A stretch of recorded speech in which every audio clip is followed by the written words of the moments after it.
Hola, ¿qué tal, mis queridos hermanos y hermanas? Es para mí un gusto estar una vez más compartiendo con ustedes esta reflexión de este domingo 8 de enero. Ya pasó Año Nuevo, ya pasó Navidad y bueno, espero hayan tenido un buen tiempo con sus familias, con sus personas queridas. Eh, bueno, una vez más agradecer la invitación que el día de hoy tengo para compartir con ustedes. El pasaje que hoy vamos a analizar, vamos a leer, es el pasaje de Hechos 10, versículos 34 al 38, aunque les invito que si está dentro de sus posibilidades puedan leer también todo el capítulo 10. Para tener un poco de contexto, es este capítulo donde Pedro visita a Cornelio. Recordemos que viene precedido por una serie de situaciones donde Dios le enseña a Pedro que el mensaje del Evangelio es para todos, para todas, que no tiene una condición eh, religiosa, una condición étnica. Y bueno, eso es un poco lo que vamos a reflexionar el día de hoy. Pero no, les invito a que en sus casas puedan leer todo el capítulo 10. Y justamente reflexionar en este tiempo acerca de que acabamos de pasar Navidad y el gran mensaje de la Navidad una vez más se ha manifestado a nosotros. Ese mensaje de gloria a Dios en las alturas y en la tierra paz.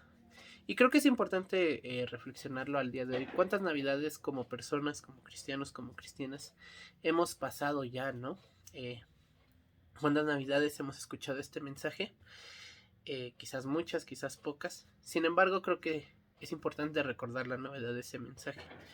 Recordar que el Señor sigue naciendo en nuestros corazones en esta Navidad, ¿no? Que ese mensaje no es un mensaje antiguo, no es un mensaje caducado, no es una historia bonita, sino que realmente en nuestras vidas estamos experimentando ese nacimiento de Jesús.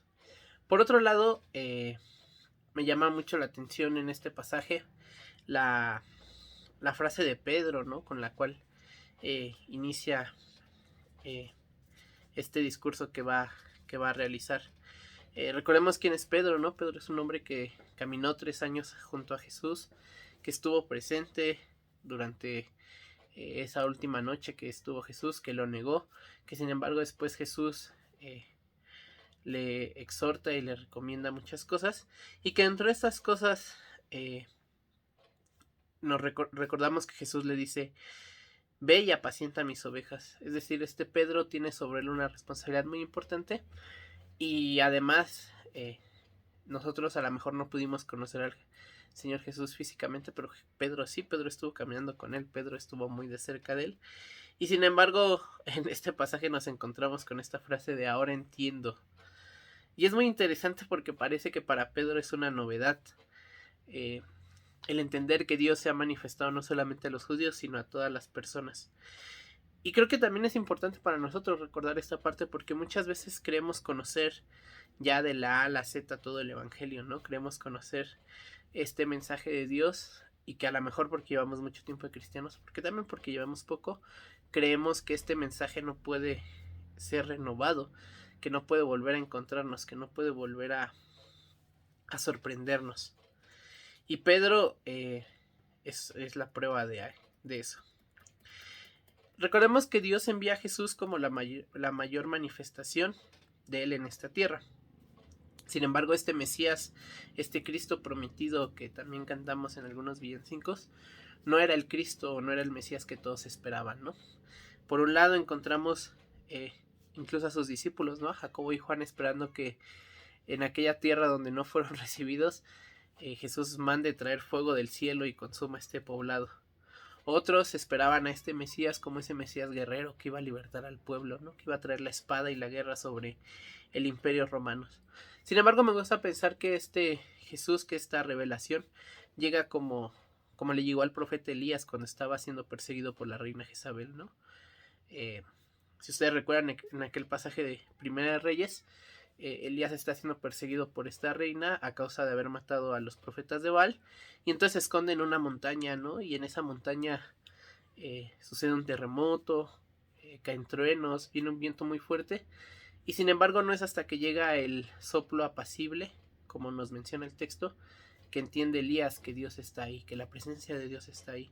Entonces me parece que esta buena noticia que Pedro está enseñando y Pedro está compartiendo es también ese soplo apacible que llega ahora a nuestras vidas. Porque la venida de Jesús nos recuerda que justamente ese es el carácter de Dios, un carácter bondadoso, un carácter de amor, un carácter que no solamente es bueno para con nosotros, sino que es bueno para con toda su creación. Y por eso la buena noticia de Jesús es redescubrir a Dios en medio de todas las cosas que quizás hemos puesto delante, en medio de todos esos velos que la religión, la humanidad, como lo quieran llamar, pone entre Dios y nosotros. Es muy interesante también este texto de Hechos en el sentido de que Pedro le menciona a Cornelio que este mensaje es hablado o es dirigido a los descendientes de Israel, lo cual nos puede llevar a preguntarnos, bueno, si este mensaje es para el pueblo de Israel, ¿qué tiene que ver Cornelio con ello y también qué tiene que ver con nosotros, ¿no? Salvo que me esté escuchando algún descendiente de Israel, creo que muchos de nosotros podríamos decir, bueno, y entonces, ¿de qué manera este mensaje puede servirme a mí? Y ese es justamente el propósito del capítulo 10 de Hechos. Es el mismo Pedro quien se encuentra contrariado ante la revelación o ante el mensaje o ante la noticia de que tiene que ir a compartir esta buena nueva de Jesús a gente no judía. Recordemos esta gran visión, ¿no? Donde Dios le dice, mata y come, y Pedro dice, no, porque es inmundo, ¿no? Y Dios le dice, no llames inmundo a lo que yo he purificado. Dentro de su forma de pensar, Pedro sigue entendiendo a Jesús desde el contexto judío, ¿no? Desde el contexto de este es el Mesías que ha llegado a nosotros. Es decir, este Mesías ha llegado a ellos, pero no solamente ha llegado a ellos, sino que ha llegado para ellos, ¿no? Es decir, es para mí y no es para nadie más. Y es interesante porque al menos en algunos de los evangelios la última frase de Jesús es justamente id y haced discípulos a todas las naciones. Y ahí estaba Pedro, ¿no? Y los demás apóstoles. Y entonces es interesante reflexionar cómo este mensaje de Jesús quizás aún no había quedado claro para todos sus discípulos, ¿no? Y entonces es en ese contexto en el que Dios se muestra como Señor no solamente de los judíos, sino también como Dios y Señor de toda la creación, ¿no? Y de todos los pueblos. Es por eso que Pedro debe entender que este mensaje no es solamente para un grupo pequeño, ¿no? Para los judíos, sino que es realmente para todos, incluyendo a Cornelio y a nosotros ahora. Y creo que esta postura que adquiere Pedro es una postura que también nosotros como cristianos corremos el riesgo de tomar. Después de todo, el cristianismo y su expansión nos ha llevado también a que sea algo ya propio de nuestra cultura, ¿no? Por ahí Carlos Monsiváis decía que era culturalmente cristiano, ¿no? ¿Por qué? Porque nacemos en un contexto donde la religión imperante es el cristianismo, ¿no? En muchas vertientes, pero bueno, sigue siendo cristianismo. Entonces, este evangelio que ha sido predicado y que ahora nosotros conocemos tiene que ver también con la forma en que llega a nosotros, ¿no? Y entonces dentro de nuestro mundo cristiano tenemos una frase muy común que es, bueno, el evangelio es para todos y para todas, ¿no? Y creo que es una expresión hasta cierto punto peligrosa en el sentido de que es una expresión que es mal usada, ¿no? Creo que cuando nosotros revisamos muchas de las prácticas del cristianismo, podemos ver que en realidad el cristianismo sí es para todos, pero para un grupo de todos, ¿no? No para todos en realidad. Por eso yo les decía que hoy no es difícil caer en una posición similar a la de Pedro, ¿no? Podemos caer en el engaño de que el Mesías ha nacido para nosotros, ¿no? Para mi iglesia, para mi familia, para mi persona, para las personas que quiero, y no que es para todos, ¿no? Y todas. Creemos que justamente el ser cristiano es el haber aceptado a Jesús y esta gracia que ha llegado a nosotros forma parte de una arma que debemos esgrimir en contra de la gente que nos rodea, ¿no? Es un arma además que nos da cierto favoritismo delante de Dios por sobre las demás personas. Y entonces lo que hacemos cuando tenemos este tipo de actitudes es ocultar el mensaje de Dios, ¿no? Somos ahora nosotros ese velo entre Dios y las personas que nos rodean, ¿no? Entonces es importante recordar que no es la iglesia, no somos nosotros el centro de las cosas, ¿no? El verdadero centro es Dios y la gente que necesita escuchar esta buena noticia, ¿no? Y eso me lleva a preguntarme, primeramente a mí, pero también a preguntarle a ustedes que me están escuchando, ¿qué estamos haciendo para lograr que este mensaje llegue a la gente que lo necesita, ¿no? ¿Qué estamos haciendo para que los Cornelios que están allá afuera esperando, buscando encontrar este mensaje, pueda llegar a ellos, ¿no? Ignacio Yacuría, que es un sacerdote jesuita que fue asesinado, decía: es obvio que por mucho que prediquemos y por mucho que procesionemos y por mucho que celebremos, no vamos a arreglar solo con la fe la historia. Hace falta técnica, hace falta política, hacen falta muchas cosas. Por eso la liberación no puede hacerse al margen de los procesos de desarrollo y cambios políticos. Más o menos tenemos que revolucionar. Y es interesante porque justamente el mensaje de Jesús no es un mensaje que se queda en las cuatro paredes, ¿no? Hace poco reflexionaba yo con mi familia y con un amigo que vino, cuánto tiempo genuinamente estuvo Jesús en la iglesia, ¿no? Y sus apariciones son muy esporádicas, ¿no?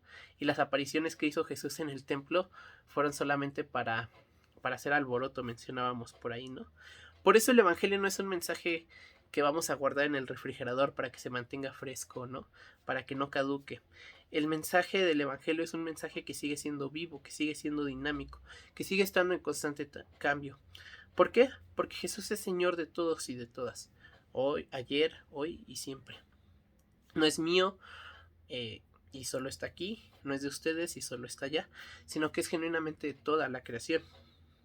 Y por eso creo que es importante compartir este mensaje del Evangelio, ¿no? Porque un mensaje tan importante, un mensaje tan esperanzador, un mensaje de amor como el que implica el Evangelio, no debe quedarse solo en nosotros, sino que debe ser compartido. Jesús no solo vino a anunciar además el Evangelio, ¿no? Jesús vino a demostrar que ese mensaje que él predicaba era posible vivirlo, era posible ser congruente con él, sin importar del costo del mismo. Y por eso es importante que Pedro tome en cuenta esta cuestión del bautismo de Jesús, porque ahí es donde vamos a ver la confirmación de Dios para con Jesús. Sin embargo, podríamos preguntarnos, ¿no? ¿No es que acaso Jesús era Dios? ¿Por qué recibe al Espíritu Santo ahí, ¿no? ¿Por qué si Jesús es Dios y el Padre es Dios y el Espíritu es Dios, por qué Jesús necesitaba recibir todo esto, ¿no? Y es que ahí estamos ante la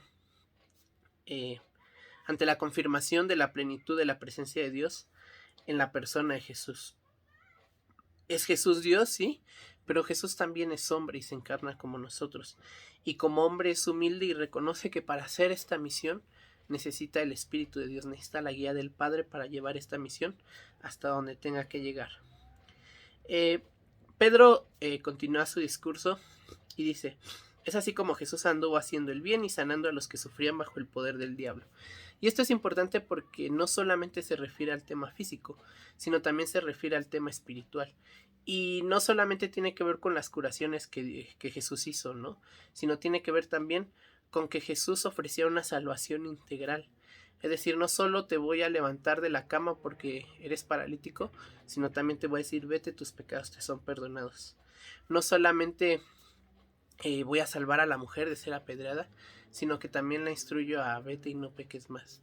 Y entonces podemos ver cómo la salvación de Jesús no solamente es en un ámbito físico o en un ámbito espiritual, sino que es en un ámbito que abarca todo el sentido de nuestras vidas. Y por eso creo que las noticias que Cornelio ha escuchado y que ahora también nosotros escuchamos son buenas noticias, siguen siendo buenas noticias. La noticia de que hemos sido liberados del pecado, la noticia de que hemos sido liberados de la culpa, la noticia de que nuestros pecados son perdonados, la noticia de que somos hijos e hijas de Dios, la noticia de que el Espíritu Santo ahora está con nosotros, la noticia de que vamos a cumplir la misión de Dios en esta tierra y la noticia de que ahora somos servidores de Dios, pero también servidores y servidoras de nuestro prójimo. Y también la noticia, ahora que vamos a celebrar Santa Cena en este domingo, la noticia de que estamos invitados a la mesa del Señor. Por eso me gustaría empezar a encuadrar todo esto y a tener unas breves conclusiones. Y más que conclusiones son preguntas para ustedes, ¿no? Y también para mí. ¿Qué experimentamos al volver a escuchar esta noticia, no? Ahora, como les decía, que pasó Navidad y que recordamos la venida de Dios a este mundo en la figura de Jesús, ¿qué experimentamos al escuchar esta noticia, no? Sigue siendo una noticia buena, una noticia pasada, sigue siendo una bonita fecha. ¿Qué experimentamos, no? Sentimos esa necesidad de guardar en lo más profundo esa noticia porque aquí se mantiene segura y aquí nadie la puede tocar, o estamos constantemente compartiendo esa alegría del evangelio, ¿no? Ese amor, esa pasión por compartir, ¿no? Y que no significa necesariamente que tengamos que ir con la Biblia y aventando folletos por todos lados, ¿no? Sino que nuestro estilo de vida, nuestra totalidad, nuestra persona integral sea reflejo de esa buena noticia, ¿no? El texto de hoy nos recuerda que como Pedro estamos llamados y animados a compartir esa buena noticia de salvación. Usemos el Espíritu de Dios, ese Espíritu que nos guía, para compartir el mensaje. No solamente seamos buenos cristianos, no solamente seamos buenos hijos de Dios, no solamente seamos buenos congregantes o buenos oidores, ¿no? Los que están ahí en sus casas, sino que realmente podamos ser los mensajeros de Cristo para compartir esta buena noticia a los que nos rodean, ¿no? Y que también sea el deseo de nuestro corazón y de nuestra persona, de nuestro cristianismo, decir como Pedro, ¿no? Ahora entiendo. ¿Qué de nuevo podemos encontrar en el mensaje de Jesús, ¿no? Qué cosa que quizás no hemos visto, ahora podemos entender, ¿no? Me gustaría terminar esta reflexión, esta breve reflexión, con este pensamiento que tengo escrito por aquí. Dice así: Cristo no tiene manos, sino nuestras manos para hacer hoy su tarea. Cristo no tiene pies, solamente tiene nuestros pies para dirigir su camino a aquellos que lo necesitan. Cristo no tiene palabras, sino solamente nuestras palabras para decir a los hombres que Él les ama. Cristo no tiene ayuda, sino nuestra ayuda para atraer a los hombres y mujeres a su lado. Es mi deseo y es mi anhelo que podamos como cristianos reflexionar en esta palabra, pero también ir compartiendo esta buena noticia a quienes así lo necesitan. Les deseo que este inicio de año sea de bendición, sea de felicidad para ustedes, que puedan estar en compañía de todos sus seres queridos. Y bueno, una vez más agradecer la oportunidad de compartir este mensaje el día de hoy. Que el Señor les bendiga.